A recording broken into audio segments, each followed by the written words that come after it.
They're from Atlanta. They came in and like we did this video. Weary Eyes.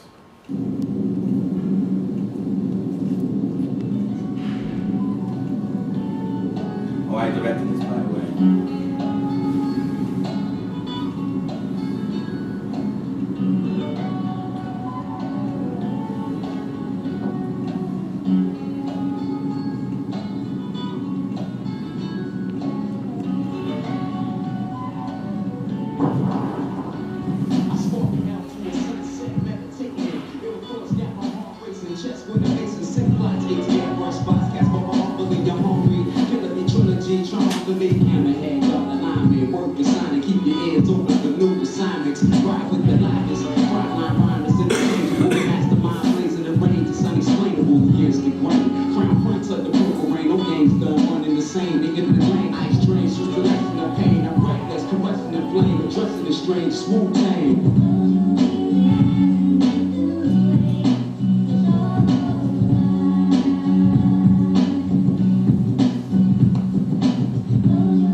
You're right. You turn your head to your right a little bit. Oh, wait. To your left. Left. Let's go. John, don't move. Everybody out. All right, let's go. Everybody see what I'm talking about? Let's go. Glowing his eyes and reflecting off the lights. Go. Start on close up. Just more guerrilla style. Okay, smoke it back.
Didn't give us permission, so we had to paint down some people to need it.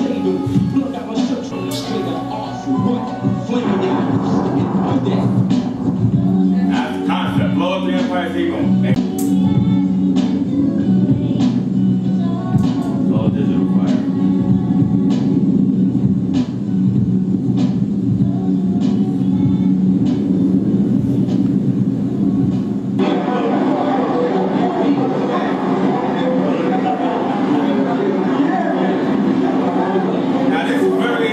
Very important. Read what comes up on the screen.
process is all still important.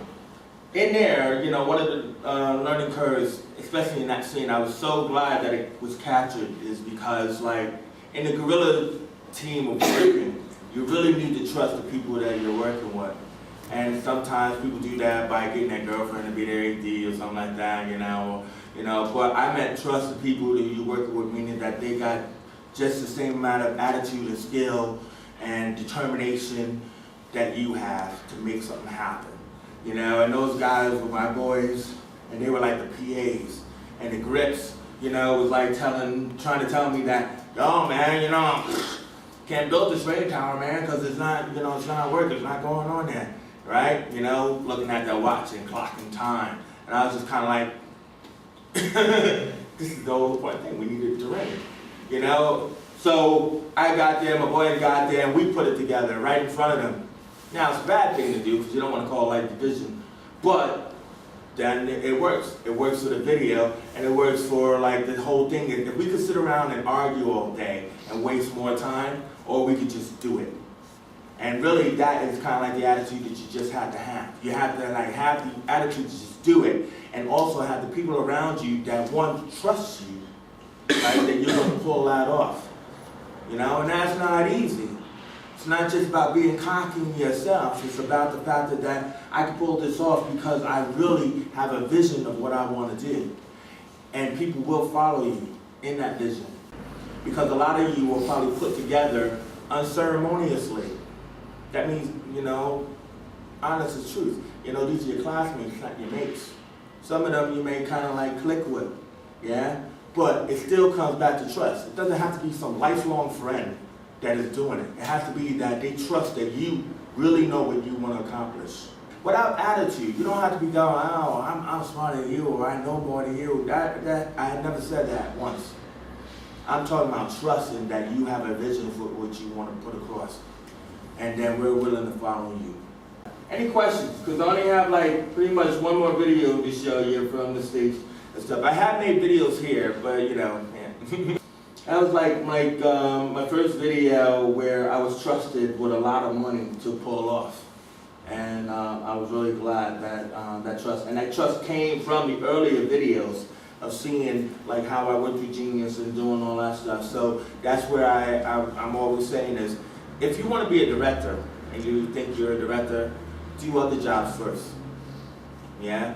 Meaning like as a lighting or a camera or sound or whatever, one, to learn what those guys do.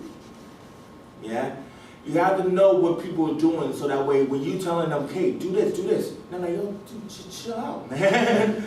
We all want the same grade, right? But you're asking too much for somebody sometimes if you don't know what it is that they're going through right now. You know? What's he doing? He's wrapping up a freaking wire, man. Come on, wrap it up. You know? How come, let's record now. You know? And I do all that, so I know. You know? But it is important to understand why you do that first. You experiencing what each job is. So that way when you're asking for somebody to do, you know you're not asking for the impossible, not just because you want it now. But it's impossible for me to do that, man. I can't do nothing about the planes flying overhead, dude. I can turn off the refrigerator humming, you know what I mean? Or these wires aren't working, the plug sockets are not working. What do you want me to do? I'm not Dr. Strange. You know, I have no magic powers. Yeah? But you as a director can get caught up into your vision. I want what I want when I want it. And everything. And this is what I'm just trying to say about understanding. And stuff. About time, thanks, is my mate right there. I don't know him, by the way, he's not a plant. Okay, got it. I was going to ask why you moved over to the UK. Ah, man, that's a personal story. Oh. I moved over here for love, man, pretty much. Okay. But stupidity too, because I assumed that because I was doing all of this, I could do it anywhere. I got bored, really, actually, like making these rap videos and different things, and I felt that it was a job. Yeah, I was making a lot of money at it, and I just really assumed that I could do it anywhere. But 2000, when I came here, 2000, when 9/11? 2001? Came in 2001, and I just assumed that the world was the same as America, and they were making videos over here like we were making videos over there, and they're not. So this is a good question when it comes down to how do I get a job? You should be asking me that. What kind of job should I have? You should be asking me that. How do I get ahead? You should be asking me that. Instead, you're just sitting there like that, right? And then you miss out on all the golden gems I have to tell you. So, using that as a lead, I will say, there are no record labels here as there were in the States. So all of these videos are like 40,000, 100,000, 300,000. That sounds like a lot of money to you, doesn't it? Now, as a director, I must have been making bank. Don't put this on tape. I came here, all that money was gone because there was no record labels to pay me. Yeah? So, now they'll say there are record labels in London and everything. Plus the digital implosion, that's the first thing I said. Because that's film cameras that you're looking at there. That's film crew, that's all of that wrangling stuff and everything that you see what people doing in the background. And they're not doing that here because that's your film camera right there, what she's holding in her hand. A handheld camera with an SD card. And the editing is on my laptop. This is the editing program, PowerDirector. I recommend you all investigate this one because this is a really good program. And that's your crew. You know, what do we need three grips and 3 electrics for when I can just color correct it all in post? How did you get started in like the treatment writing? Because I was already a writer and everything like that. I got started in treatment writing because of this man here. The directors didn't want to do it. You know, and this is what I mean by, if you're a director, yes, you're a director, but you're getting paid. Was you part of like the creative sort of process, or did someone come to you with an idea and you sort of went through it? Now, as a treatment writer, I have the idea. We both listen to the same song, but I have the idea. So what it is that's why in this book, you'll find that they'll say that they'll be directors or treatment writers, but half of them actually hire treatment writers. And your best bet is, because I also was a producer and a first assistant director for that director, I was involved in the whole 3 phases of the project. So pretty much because he was the visualist, I was a visualist too, but hey, I wasn't getting paid. So I was getting paid to be his like go-to guy. And that same thing happened with Genius. And again, that's just the way it is. So I was always that kind of like go-to person until I got the ability to do it for myself, and which I'm doing now for myself. So in that